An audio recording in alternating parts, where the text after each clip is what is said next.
যে কোনো দেশ, যে কোনো সমাজ পরিচালনার ক্ষেত্রে একজন অভিভাবকের দরকার হয়, একজন সফল রাষ্ট্রনায়কের দরকার হয়, শাসকের দরকার হয়। শাসক ছাড়া এক মুহূর্ত দেশ চলতে পারে না। নেতা ছাড়া, নেতৃত্বের জায়গা ছাড়া এক মুহূর্তের জন্য দেশ চলতে পারে না।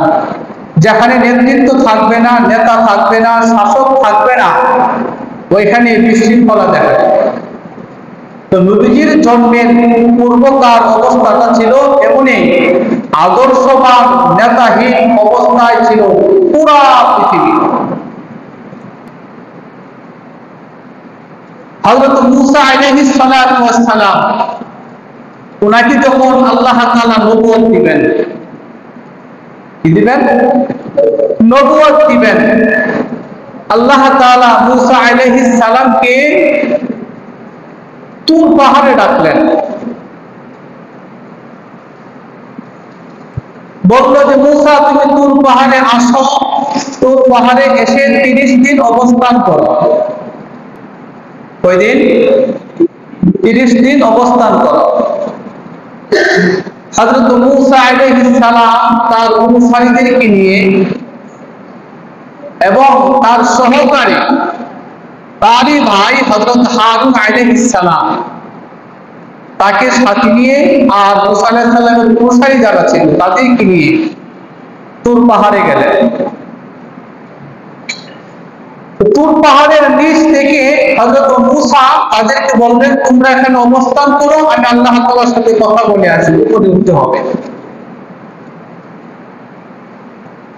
আর তাদেরকে দেখাশোনা করার জন্য হযরত মূসা তার ভাই হারুন আলাইহিস সালামকে দায়িত্ব দিয়ে গেলেন যে তুমি তাদেরকে দেখবে। তো তাদের মেইন নেতাকে, বনি ইসরাইলের মেইন যে নেতা ছিলেন তিনি হযরত মূসা আলাইহিস সালাম। হযরত মূসা আলাইহিস সালাম তাদেরকে পাহাড়ের নিচে রেখে তুর পাহাড়ে উঠলেন। কতদিন থাকবেন? 30 দিন।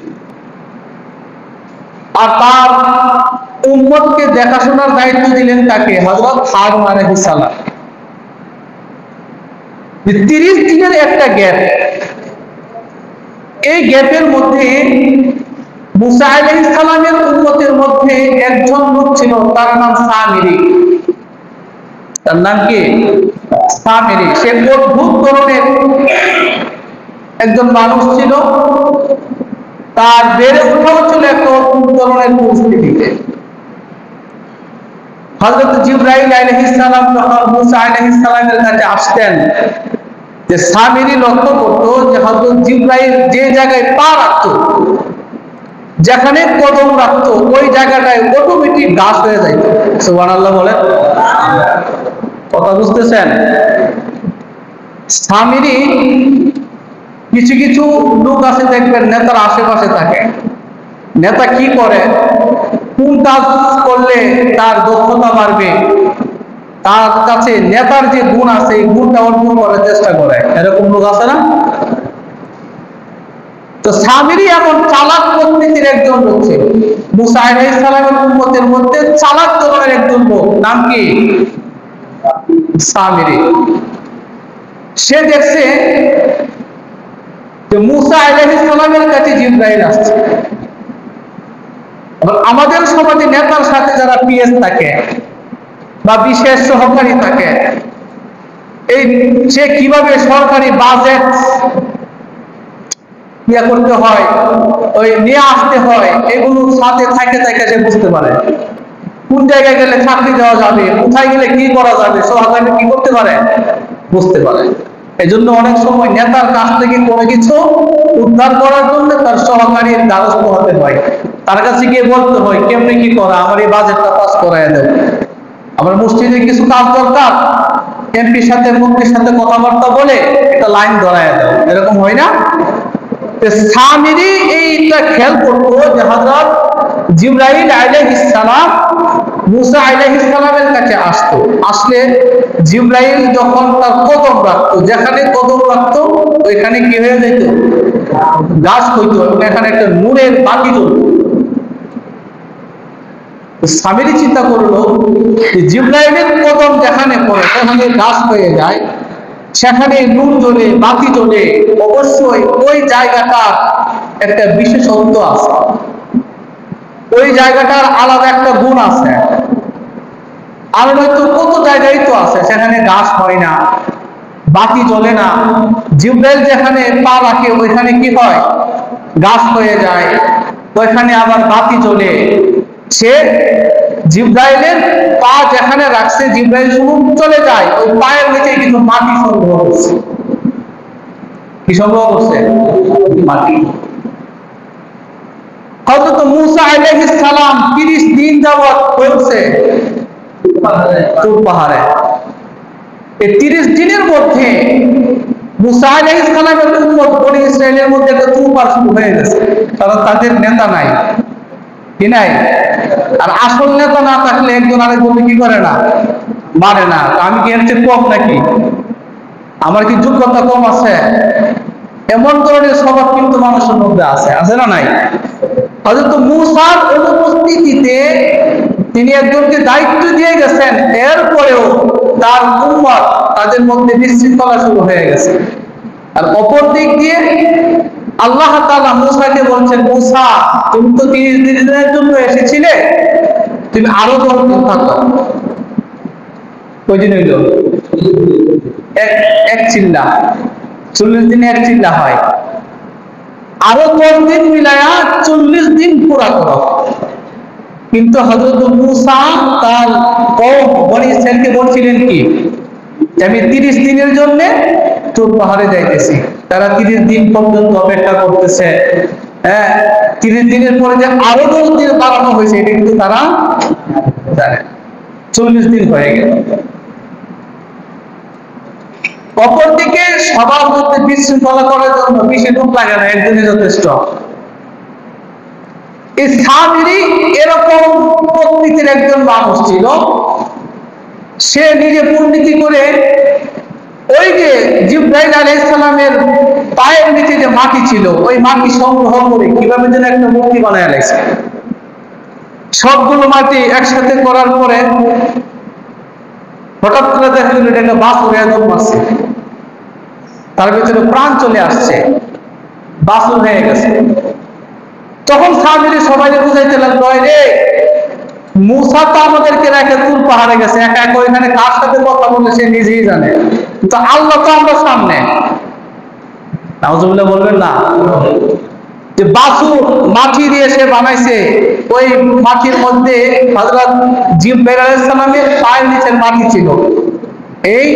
এটা দিয়ে একটা বাছুর হয়ে গেছে। সে মনে করছে কি এই বাছুরেরও তাদের রব, এই বাছুরের তাদের আল্লাহ, আর মূসা গেছে তুর পাহাড়ে। সুতরাং তোমরা সবাই মূসার রবকে বাদ দাও, আমাদের এই কাছে উপস্থিত যে রব আছে তাকে রব হিসাবে মানো, তার ইবাদত করতে পারো। নাউজুবিল্লাহ বলেন। ব্যবধান কয়দিন ছিল? 40 দিন। আমি বুঝাতে চাইলাম যে একজন আদর্শবান নেতা না থাকলে মানুষের কি পরিস্থিতি হয়। মাত্র 40 দিন হযরত মূসা তার কওমের লোকদের থেকে একটু দূরে রইলেন, এর ভিতরে তারা শিরকে লিপ্ত হয়ে গেছে, তারা গুমরাহিতে লিপ্ত হয়ে গেছে, তারা আল্লাহর অবাধ্যতায় লিপ্ত হয়ে গেছে। আর সেখানে হযরত ঈসা থেকে নিয়ে আমাদের নবী পর্যন্ত 500 বছরের কি ছিল? ব্যবধান ছিল।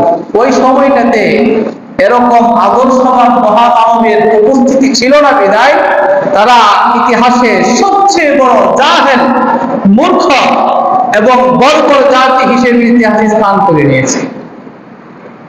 যেখানে খারাপ বেশি, যেখানে মন্দ বেশি, যেখানে রোগী বেশি, ওইখানে ভালো মানের একজন ডাক্তার পাঠানো দরকার। যেখানে মূর্খ বেশি, সেখানে ভালো মানের একজন শিক্ষক পাঠানো দরকার। যেখানে মন্দচারিতা বেশি, ওইখানে ভালো উন্নত আদর্শবান গুণ সম্পন্ন একজন লোক পাঠানো দরকার। ঠিক কিনা বলেন? রব্বুল আলামিন তখন আমাদের নবী সাল্লাল্লাহু আলাইহি ওয়াসাল্লামকে এই পৃথিবীতে সর্বকালের সর্বশ্রেষ্ঠ গুণাবলী দিয়ে সব নবীদেরকে যত গুণ দেওয়া হয়েছে, সব নবীদেরকে মিলে যত ধরনের গুণ আল্লাহ তাআলা দিয়েছেন, আমাদের নবীজিকে আল্লাহ একাই সেই গুণের রসুলের চেয়ে বেশি দিচ্ছেন। সুবহানাল্লাহ।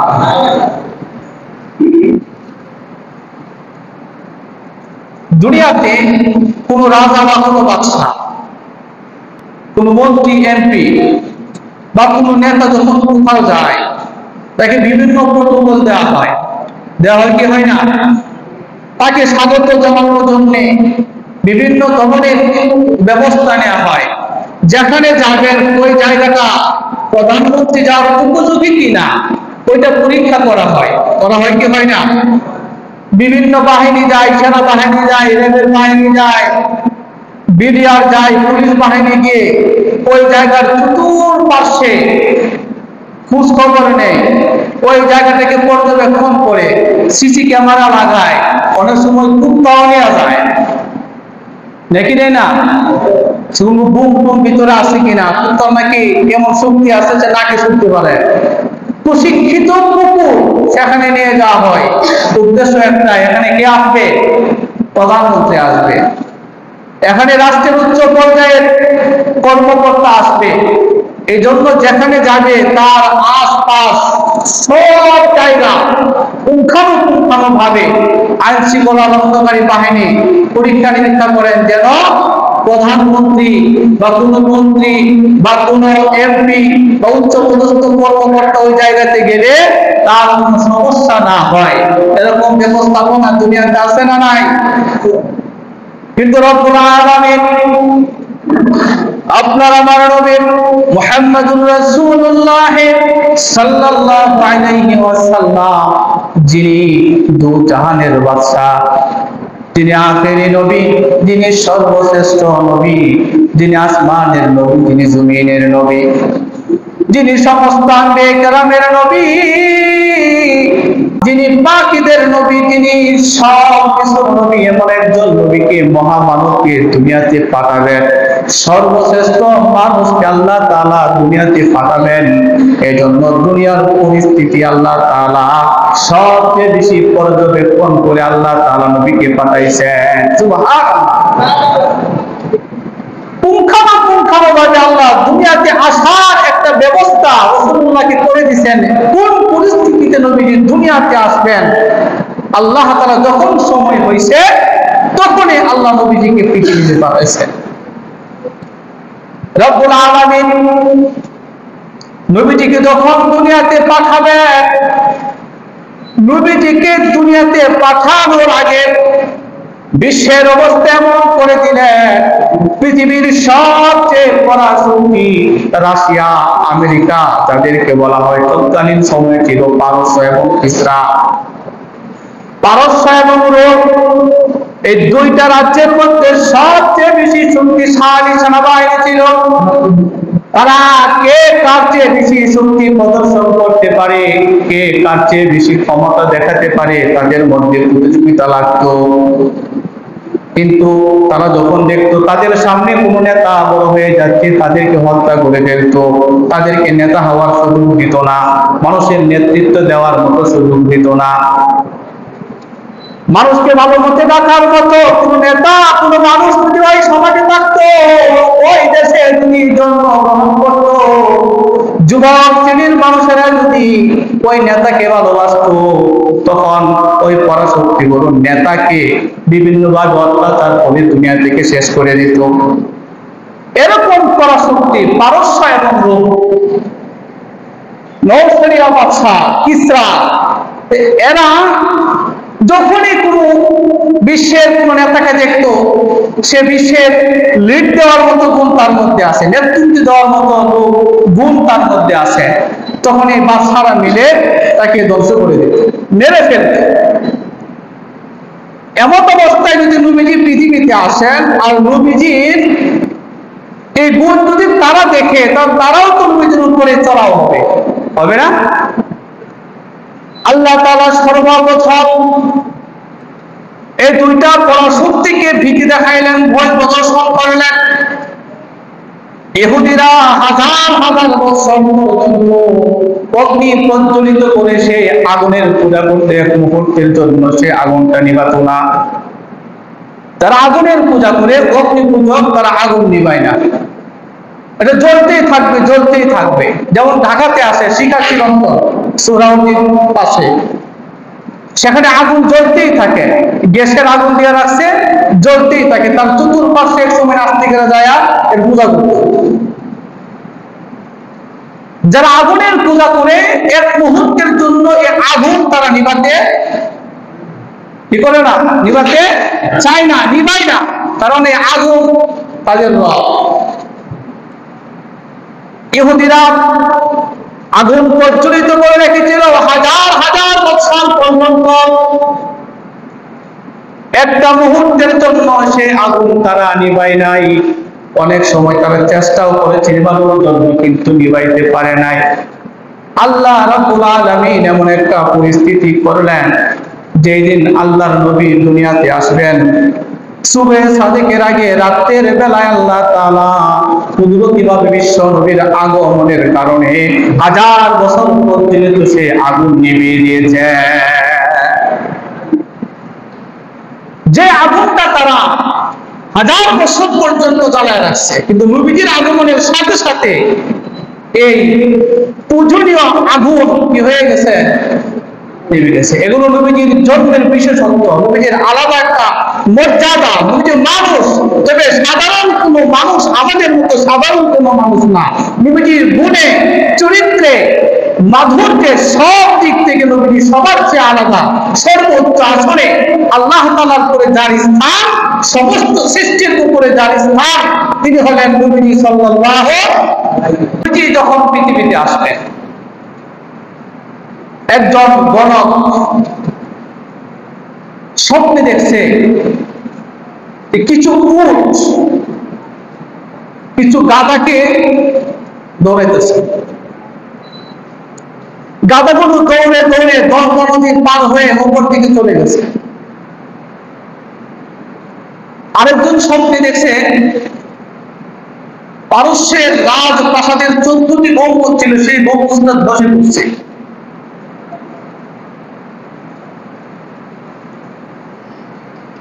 এবং বিকট বিকট কিছু আওয়াজ হয়েছে, পারস্যের বাদশার অন্তরে ভয় চলে আসছে। জরুরি মিটিং কল করছে বাদশা। পারস্যের বাদশা তার সভাসদবৃন্দদেরকে নিয়ে মিটিং করতেছে। যেই দিন নবীজি জন্মগ্রহণ করবেন ওই রাতে মিটিং কল করছে আর জিজ্ঞাসা করতেছে, তোমরা কি জানো তোমাদেরকে কেন আজকে ডাকা হয়েছে? সবাই বললো, আমরা তো জানি না, আপনি বললেই তো জানবো। বাদশা তাদেরকে বললো, আমার অন্তরে একটা ভয় চলে আসছে, সারা দেশে কেমন যেন একটা উদ্ভট পরিস্থিতি তৈরি হয়ে গেছে। যখন তারা বসে কথা বলতেছিল, এমন অবস্থায় খবর আসছে 14টা গম্বুজ ধসে পড়ছে। এই খবর এখানে চলে আসছে।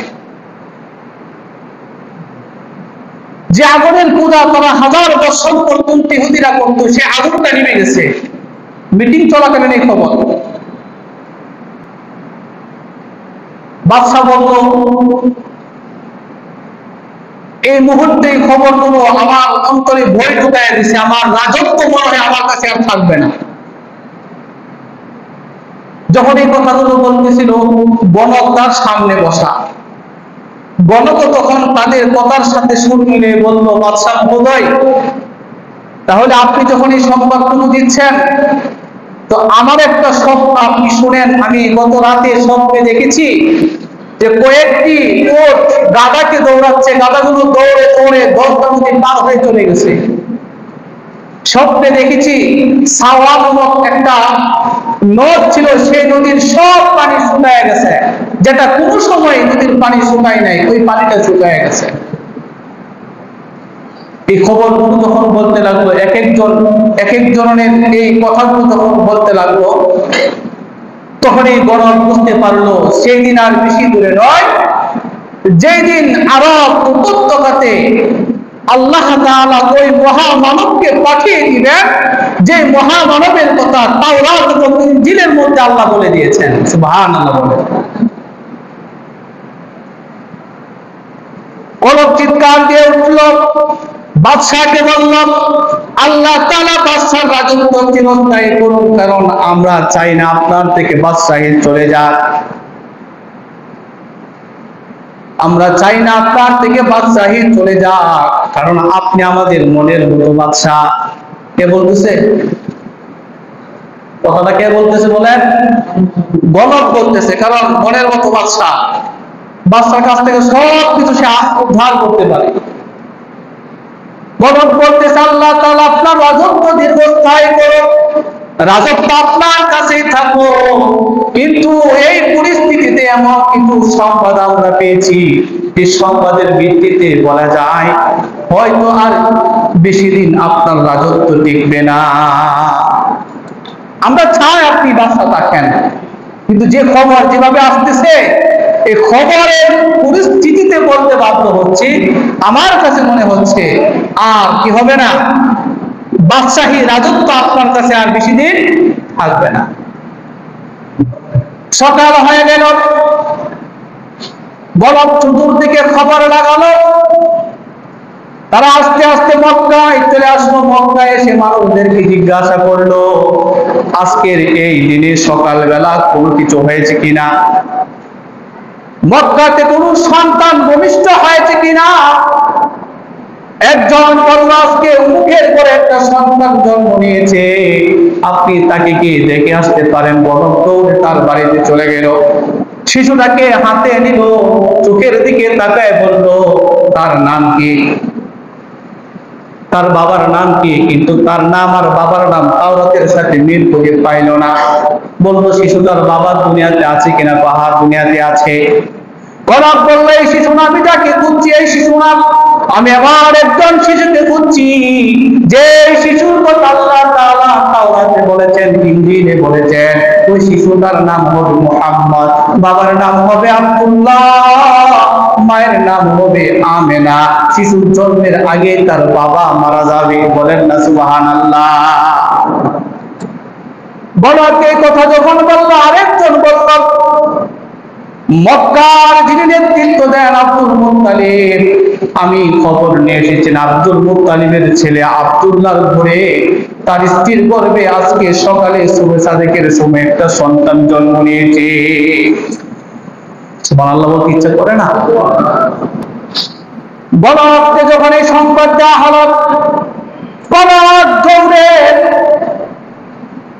আব্দুল মুত্তালিবের বাড়িতে গেল, সেখানে গিয়ে জানতে পারলো যে সন্তানটা ভূমিষ্ঠ হয়েছে, তার কি নাম রাখা হয়েছে।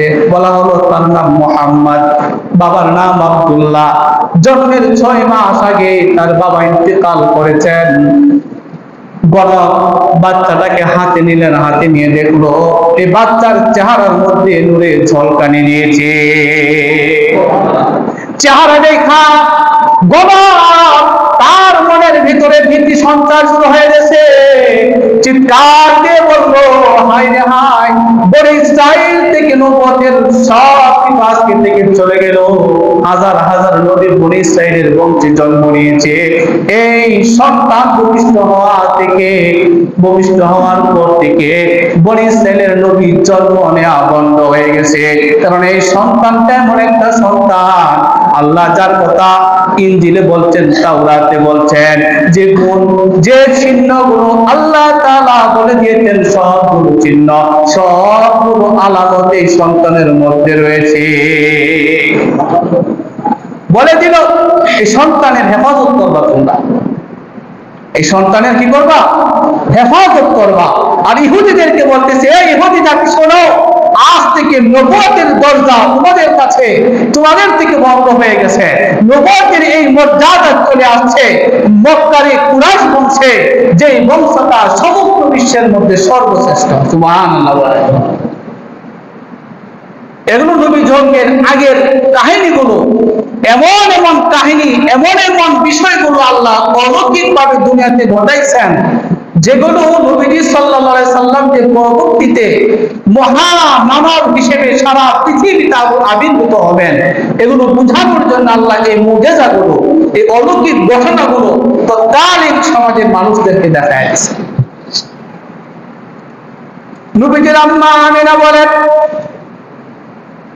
আমার গর্ভে যখন আমার সন্তানটা চলে আসলো, পৃথিবীতে অন্য অন্য মহিলারা গর্ভধারণ করলে যে ব্যথা অনুভব করে, যে কষ্ট অনুভব করে, কিন্তু আল্লাহ তাআলা আমার গর্ভে এমন একজন সন্তান দিয়েছেন যে সন্তান গর্ভে আসার পরে আমি আমেনা কোনো কষ্ট অনুভব করি না, কোনো কষ্ট আমার হয় না। কিন্তু দুনিয়ার অন্যান্য মহিলারা সন্তান পেটে আসলে, গর্ভে আসলে কষ্ট হয় কি হয় না? বমি আসে, ডাক্তারের কাছে যাইতে যাইতে অবস্থা তাহি, কত ধরনের সমস্যা দেখা দেয়। হযরত আমিনা বলেন, আমার সন্তানটা যখন আমার পেটে ছিল কোনো কষ্ট অনুভব করি নাই, কিন্তু আমি লক্ষ্য করেছি আমার পেট থেকে একটা নূর বের হয়েছে। সুবহানাল্লাহ, একটা আলোর ছোঁয়া বের হয়েছে, যে আলোর ছোঁয়ার কারণে পূর্ব থেকে পশ্চিম পর্যন্ত আমি সব কিছু আমার নিজ চোখে দেখতে পেয়েছি।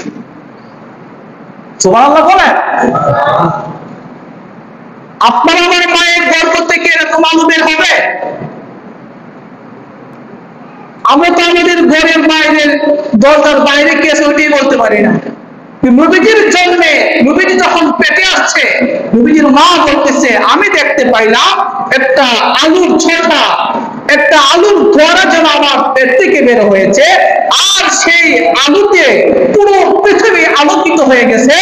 আমি আমিনা নিজ চোখে এগুলো দেখেছি। সুবহানাল্লাহ বলেন। এগুলো হলো নবীজির মিলাদুন নবীর আলোচনা। কিসের আলোচনা? কিসের আলোচনা? মিলাদুন নবীর আলোচনা।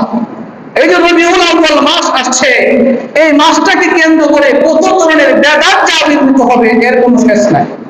এগুলো খেয়াল করেন যুগে যুগে।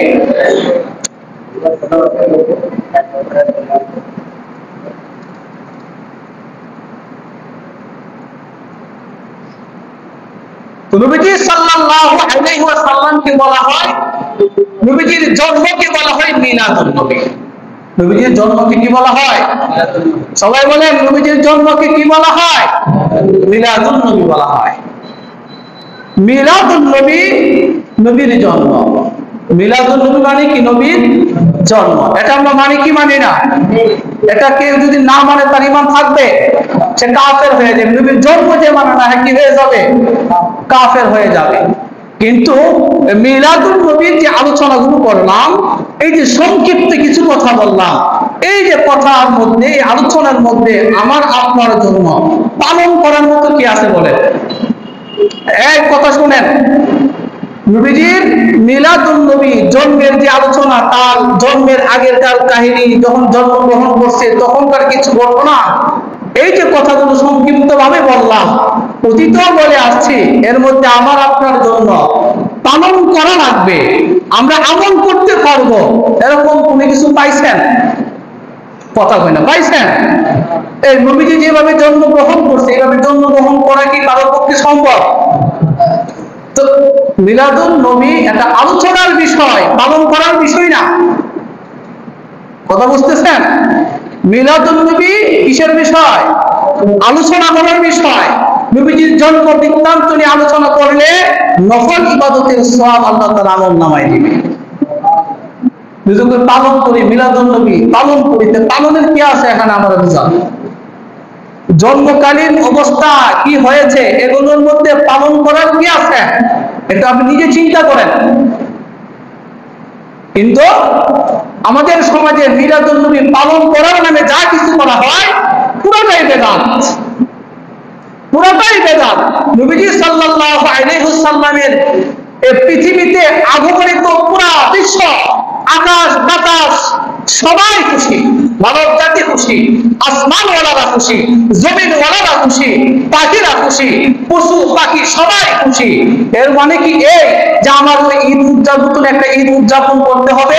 আর যদি ঈদ উদযাপন করতেই হতো এই তারিখে, আল্লাহর নবী সাল্লাল্লাহু আলাইহি ওয়াসাল্লাম অবশ্যই বলে যাইতেন আমার এই জন্মের দিন, ঈদের দিন, এই দিন তোমরা ঈদ পালন করবা। বলতেন কি বলতেন না? দুইটা ঈদের কথা যদি বলে দিতে পারে, ঈদুল ফিতর, ঈদুল আজহার কথা যদি বলতে পারে, তো যেই দিন নবীজি আগমন করছে এটা যদি ঈদের দিন হয় তাহলে নবী এই কথা বলতে পারতেন না। তো এখানে মিলাদুন নবী, নবীর জন্ম, এর মধ্যে কোনো আমল করার কোনো কিছু নাই। তবে নবীজির জন্মের বিশেষত্ব, নবীজির জন্মের আগের অলৌকিকত্ব, আল্লাহ তাআলা কি কি আশ্চর্যজনক ঘটনা ঘটাইছে, নবীজির কি ইজ্জত, নবীজির কি মান, নবীজির কি মর্যাদা, এই বিষয়গুলো আলোচনা করার বিষয়। এই আলোচনা করলে নবীজির জন্ম থেকে নিয়ে মৃত্যু পর্যন্ত যে কোনো মুহূর্তের আলোচনা যদি কেউ করে, আল্লাহ তাআলা নফল ইবাদতের সওয়াব তার আমলনামায় দিয়ে দিবেন। কিন্তু পালন করার কিছু, মিলাদুন নবীতে পালন করার কিছু নাই। আলোচনা করা যাবে কিন্তু পালন করার মতো কোনো কিছু নাই। আরেকটা বিষয়, মিলাদুন নবী, নবীর জন্ম, এটা একদিনের বিষয়। কয়দিনের বিষয়? একদিন বা এক মুহূর্ত বা কিছু সময়ের বিষয় না। একটু পরে পরে মিলাদুন নবী হয়। আপনার জন্ম একটু পরে পরে হবে। এই যে একবার জন্ম হয়েছে না প্রতি বছর জন্ম হবো? এই যে পালন করা হয়, জন্মদিবস পালন করা হয়, এটা পালন করা হয়, এটা বলতেছে পালন করে, আসলে দেশে পালন করা হইতেছে। নাস্তিক ইহুদি খ্রিস্টানদের সাথে তাল মিলায়া কেক কাইটা কাইটা মুসলমানের জন্মদিবস পালন করে। কোন দিবস, জন্মদিবস, মৃত্যু দিবস পালন করাই তো ইসলামে জায়েজ নাই। ইহুদি খ্রিস্টানরা যেভাবে নিজেদের কেক কেটে জন্মদিবস পালন করে বলে happy happy birthday to you, এই বেদাতীরাও কেক কেটে কেটে বলে happy birthday to you, happy birthday ইয়া রাসূলুল্লাহ সাল্লাল্লাহু আলাইহি ওয়াসাল্লাম। যদি এরকম কেক কেটে জন্মদিবস পালন করার কোনো নির্দেশনা শরীয়ত দিত, তাহলে আমরা পৃথিবীর সবচেয়ে বড় কেকটা বানাইতাম। মুসলমানরা ওই কেকটা বানাইতো। ওই কেকের দাম যে কত হয়তো এটা হিসাব করা শেষ করা যাইতো না। কথা ঠিক কিনা বলেন? এই জন্য মিলাদুন নবী একটা আলোচনার বিষয়। বুঝেন, খেয়াল করেন, যারা একটু বিরোধিতা করেন আমাদের এই কথা, আপনি একটু নীরবে দেখেন যে মিলাদুন নবীর নাম দিয়ে কি করা হয়। নবীজি বলেন, দুনিয়াতে আমি এসেছি কুফর শিরক দূর করার জন্য, গান বাজনা দূর তবলা এগুলো দূর করার জন্য। আর মিলাদুন নবীর নাম দিয়া, ঈদে মিলাদুন নবীর নাম দিয়া যা করা হয়, ডেকসিট বাজানো হয় কি হয় না, দূর বাজানো হয় কি হয় না, জন্মদিবস নবীর কিন্তু মালা দেয় আরেকজন দেয়। কথা ঠিক কিনা বলে? জন্মদিবস যার, তারে যদি মালাটা দিত বোঝা যায় ঠিক আছে। যার জন্মদিবস ওনারে না দিয়া আরেকজন মালা দেয়। এই যে সংস্কৃতি একটা চালু হয়ে গেছে, আনুষ্ঠানিকতা চালু হয়ে গেছে। একটু কথাই বলে, যদি কোনো ধর্মকে ধ্বংস করতে চান, তো ধর্মের কিছু বিষয় আছে যেগুলো অনুষ্ঠানের মধ্যে সীমাবদ্ধ করেন। এই অনুষ্ঠানের মধ্যে সীমাবদ্ধ করলে তারা মনে করে যে এই অনুষ্ঠানটাই বুঝি ধর্ম। মূলত আমরা যখন থেকে আমাদের ইবাদত বন্দেগী গুলোকে অনুষ্ঠানের মধ্যে সীমাবদ্ধ করে নিছি, তখন আসল যে ইবাদত, ওই ইবাদত গুলো আমি আপনি করি না। এজন্য মিলাদুন নবী এটা আমাকে বুঝতে হবে। একটা হলো মিলাদুন নবী, আর একটা হলো ঈদে মিলাদুন নবী। একটা না দুইটা? শব্দ একটা না দুইটা? আমরা মিলাদুন নবী মানি কি মানি না? অবশ্যই মানি। আমরা মিলাদুন নবীর আলোচনা করলাম, এটা মিলাদুন নবীর আলোচনা। তবে কাকতালীয় ভাবে এবার প্রমাণ হবে আসল আশিকে রাসূল কারা, আসল নবী প্রেমিক কারা। কারণ রাসূল সাল্লাল্লাহু আলাইহি ওয়াসাল্লাম কখন জন্মগ্রহণ করেছেন গত সপ্তাহে বলেছি। কোন দিন জন্মগ্রহণ করেছেন এটার মধ্যে মতামত আছে। তবে প্রসিদ্ধ মত হলো 12 রবিউল আউয়াল। প্রসিদ্ধ মত কি? 12 রবিউল আউয়াল। তবে দিনটা সোমবার, এটা সবাই ঐক্যমতে। নবীজি যে দিন জন্মগ্রহণ করছেন ওই দিনটা কোন দিন বলেন? সোমবার। নবীজিকে জিজ্ঞাসা করা হয়েছিল, সোমবার আপনি কেন রোজা রাখেন? নবীজি বলছিলেন কয়েকটা কারণ, এর মধ্যে একটা কারণ যে এই দিনে আমি জন্মগ্রহণ করেছি। সুবহানাল্লাহ বলেন। এই দিনে আল্লাহ তাআলা আমার উপর কুরআন নাযিল করছেন, এই দিনে আমি হিজরত করেছি। এরকম কয়েকটা বিষয় নবীজি বললেন। এবং প্রতি সোমবারে নবীজি কি রাখছে? রোজা রাখছে। এই যে জন্মগ্রহণ করছে, শুকরিয়া তার। আল্লাহ তাআলা যে দুনিয়াতে নবীজিকে পাঠাইছেন এর শুকরিয়া স্বরূপ নবীজি প্রতি সোমবারে রোজা রাখতেন। আর আমরা প্রতি বছরে একদিন হইলে জিলাপি খাওয়ার জন্য পাগল হয়। এই জন্য তারা বার দেখে না, শুধু তারিখটা দেখে, যে তারিখের মধ্যে মতানৈক্য আছে। তবে এইবার আল্লাহ তাআলা মিলাইয়া দিছে 12 রবিউল আউয়াল সোমবার। 12 রবিউল আউয়াল কি এই বছরের 12 রবিউল আউয়াল কি হবে বলেন? সোমবারে হবে। তো নবী প্রেমিক তারাই হবে যারা এই রবিউল আউয়ালের এই 12 তারিখ বা এই সোমবারে রোজা রাখবে। কি রাখবে?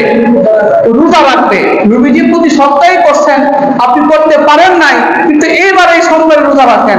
কিন্তু রোজাটা রাখেন এই নিয়তে যে নবীজি সাল্লাল্লাহু আলাইহি সাল্লাম এই দিনে জন্মগ্রহণ করছে, নবীজি এই দিনের শুকরিয়াতান রোজা রাখছে, আমিও নবীর মহব্বতে এই দিনে রোজা রাখতেছি। আল্লাহ রাসূলের এই সুন্নাত পালন করার কারণে আল্লাহ রাসূলের ভাষ্য অনুযায়ী বলা হয়েছে এই লোকটা নবীর সাথে জান্নাতে থাকবে। সুবহানাল্লাহ। এই সুন্নাত পালন করার কারণে। তো আমরা সোমবারে কি রাখবো বলেন? রাজা আছি তো ইনশাআল্লাহ। দুর্ঘটনা নিয়ে দূর দেব না তো? দুর্ঘটনা নিয়ে দূর দেব? তো এই মিছিল আছে, মিছিলে যাব? এই মিছিলে যাব না। আমরা নবীজির আদর্শ অনুযায়ী চলবো। নবীজি যা করতে বলছেন ওইগুলো করবো, যা নিষেধ করছেন ওগুলো থেকে কি থাকবো? বিরত থাকবো। আর এই বছর যেহেতু সুযোগ এসে গেছে, 12 রবিউল আউয়াল সোমবার একই দিন হয়ে গেছে, আমরা রোজাটা অবশ্যই রাখবো ইনশাআল্লাহ।